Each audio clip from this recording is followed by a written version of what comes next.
Une camarade machiavélique. Deuxième partie. Comme au quotidien, on se rendait au marché de la place, d'où nous déambulons dans les allées animées du marché avec nos paniers, accompagnés d'un bruit d'interpellation des passants. Mais cependant, une inquiétude nous envahissait à cause de la rareté des clients. Et même ceux qui venaient n'achetaient plus comme avant. Cela affectait nos revenus, qui devenaient de plus en plus insuffisants. Mais un jour, pendant nos heures perdues, mon ami me confia qu'il y avait d'autres marchés en dehors de la ville, qu'on pouvait explorer les campements voisins pour vendre nos paniers directement aux villageois, que ces derniers, bien éloignés de la ville, sont souvent intéressés par des beaux paniers tissus pour des occasions spéciales. Hésitante, mais je finis par accepter l'idée.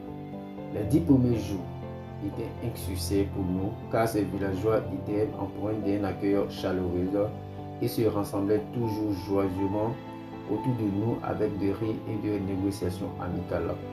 Et même certains parmi eux passaient des commandes d'occasion spéciales auprès de nous pour nos prochains séjours.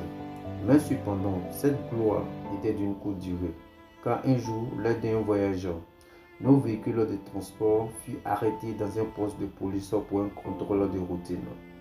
Lors du contrôle des passagers, arrivé à mon tour, l'agent de police fixait mon colis avec dédain, m'exigeant une taxe élevée à cause de la valeur de ma marchandise. Je m'opposais aux taxes injustes et excessives. La tension montait, mais l'agent de police maintenait sa position avec fermeté. Face à cela, je ne pouvais plus protester. Alors j'entamais une négociation avec les agents de police afin de continuer. Après avoir libéré mes marchandises, je constatais un fait étrange. Mon ami disparaissait à chaque contrôle de routine et cela m'inquiétait énormément. Et elle réapparaissait après le contrôle. Cela devenait récurrent. Et quand je lui posais la question, elle me racontait qu'elle était en plein contrôle avec un agent de police. Et de plus en plus le doute s'installant en moi.